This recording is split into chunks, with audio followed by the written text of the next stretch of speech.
All right, let's dive right in. We're about to tackle one of the biggest, most profound questions in all of computer science. This is a puzzle that has stumped the greatest minds for decades, and yet it even has a $1 million prize attached to it. So, where does this all begin? Well, it starts with something you've probably experienced yourself. Think about a Sudoku puzzle. If I hand you a totally filled out grid, you can tell if it's correct in, a minute or two? It's pretty easy. But if I give you that same grid when it's blank, well, solving it could take hours. And this simple difference, the gap between checking an answer and actually finding it, that is the absolute heart of the P versus NP problem. Okay, so let's be really clear about what's going on here. On the one hand, you have the job of finding a solution from scratch, which, as we know, can be just fiendishly difficult. But on the other hand, you have the task of verifying a solution that's given to you, and that's usually a breeze. And you've got to know, this isn't just about puzzles. This simple split defines a massive landscape of problems that computers deal with every single day. To really get to the bottom of this mystery, we need to learn the lingo. You see, computer scientists have these special categories. They call them complexity classes, and they use them to sort problems based on just how hard they are. The two most famous of these are P and NP. First up is P. Now the P here stands for polynomial time. Don't let the name scare you. It's just a fancy way of saying that the problem is solvable in a reasonable amount of time. As the problem gets bigger, the time it takes to solve it grows manageably. It's not going to suddenly take billions of years. You can just think of these as the easy problems, the ones we consider solved. So what kind of problems are we talking about here? Well, a lot of them are things you might do every day without even realizing it. Sorting a list of names, asking Google Maps for the fastest route, basic multiplication, even some really complex stuff like checking if a massive number is prime. For all of these, we have algorithms that are fast and reliable. And now we get to NP. This is where it gets really interesting. NP stands for non-deterministic polynomial time. Now, the non-deterministic part is a pretty wild theoretical concept involving a magical computer that can guess the right answer. But for our purposes, let's just focus on the most important part. A problem is in NP if you can check a proposed solution really quickly. And this brings us right back to our Sudoku. It's super hard to solve, but trivial to check. That is the classic signature of an NP problem. Here's another classic example. Imagine you're a delivery driver, and your job is to find a single route that visits every single city on your map exactly one time. Finding that route, that's an incredibly hard problem.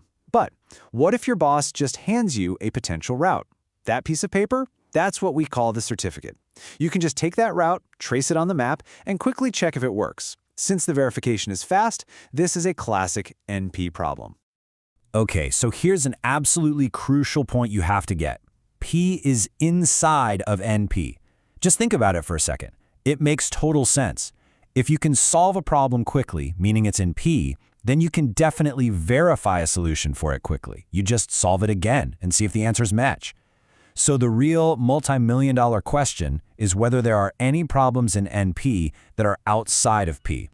So it turns out that inside this huge universe of NP problems, there's a very special group of troublemakers. These are the hardest of the hard, the master keys to the whole class. These are the NP-complete problems.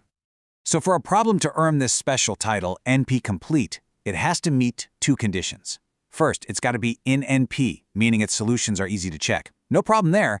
But second, it has to be what we call NP-hard. This means that every single other problem in NP can be cleverly disguised as this one problem. Essentially, if you could find a fast way to solve just one of these NP-complete problems, you could solve them all. They are the final bosses of this world. But you might be wondering, how did we even know these master problems existed in the first place? Well, we can thank the monumental Cook-Levin theorem from way back in 1971. It was this discovery that proved, for the very first time, that there was a problem so fundamental that every other NP problem could be converted into it. And that first problem was called the Boolean satisfiability problem, or just SAT for short. So let's meet our first culprit. This is SAT. The question it asks is pretty simple. If you have a really complex logical statement full of ands, ors, and nots, is there any combination of true and false inputs that will make the whole thing true? I know, it sounds a little abstract, but believe me, this is the original gangster of NP-complete problems. Next up in the gallery is its close cousin, 3SAT. This is just a more specific version of the last problem where you break the formula into tiny chunks of exactly 3 variables each. Now you'd think making it more specific would make it easier, right? Nope. Turns out it's just as fiendishly difficult. And then there's the clique problem. Imagine a giant social network. The clique problem asks, can you find a group of, say, 20 people who are all mutual friends with each other? It sounds simple enough to ask, but for large networks, trying to find that group is an absolute NP-complete nightmare. And one more for our gallery. Subset sum. You're given a big pile of random numbers. The question is, can you find a handful of them that add up to some exact target number? Again, another one of these puzzles that's so easy to describe, but brutally hard to solve efficiently. Okay, so we have this whole gallery of incredibly hard problems. But how do we know for sure they're all connected? How does the hardness of one problem kind of infect all the others? The answer lies in a really clever tool called a reduction. Think of a reduction like a perfect translator. It's a fast, efficient recipe that lets you turn any version of problem A into a corresponding version of problem B. And if you can do that, it proves that problem A can't be any harder than problem B. After all, if you have a machine that solves B, you can just use your translator first, and now you've solved A. And this is what creates this incredible chain reaction. Once Cook and Levin proved SAT was NP-complete, that was the first domino. Then other researchers found a reduction from SAT to 3SAT, proving it was NP-complete too. Then someone else reduced 3SAT to clique, and boom, that one fell. It's a domino effect that has created this vast interconnected web of thousands of difficult problems. Now at this point, you might be thinking, okay, this is all very theoretical, very abstract.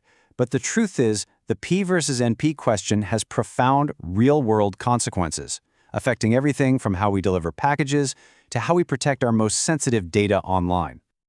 You know, knowing a problem is NP-complete is actually incredibly useful. It's like a giant stop sign for scientists. It tells them, hey, don't waste your time trying to find a perfect, super fast solution because it probably doesn't exist. This forces us to get clever and develop good enough solutions. And because they're all linked, a breakthrough on just one of them would give us a recipe to solve them all. It's the ultimate prize. Just how important is this? Well, it's $1 million important. That's how much the Clay Mathematics Institute is offering to anyone who can formally prove whether P equals NP or not. It is, no joke, one of the 7 greatest unsolved problems in all of mathematics. And if there is one thing you take away today, let it be this. The entire foundation of modern digital security, the encryption that protects your bank account, your emails, your private messages, all of it is built on the belief that P does not equal NP. It's all based on the idea that some problems are easy to do one way, like encrypting a message, but practically impossible to reverse without a secret key. Okay, so let's do a quick recap. We have P, the class of problems that are efficiently solvable. We have NP, the class of problems where solutions are efficiently verifiable. Then you have the NP-complete problems. They're the hardest problems in NP. And finally, you have NP-hard problems, which are at least as hard as NP-complete ones, but might be so tough their solutions aren't even easy to check. Which, of course, leaves us with that one final $1 million question. Does P equal NP? Are all those problems that are so easy to check also secretly easy to solve? If the answer is yes, well, it would change the world. It would revolutionize medicine, logistics, artificial intelligence, and it would shatter modern cryptography overnight. It is, without a doubt, the most important unanswered question about the very limits of what we can compute.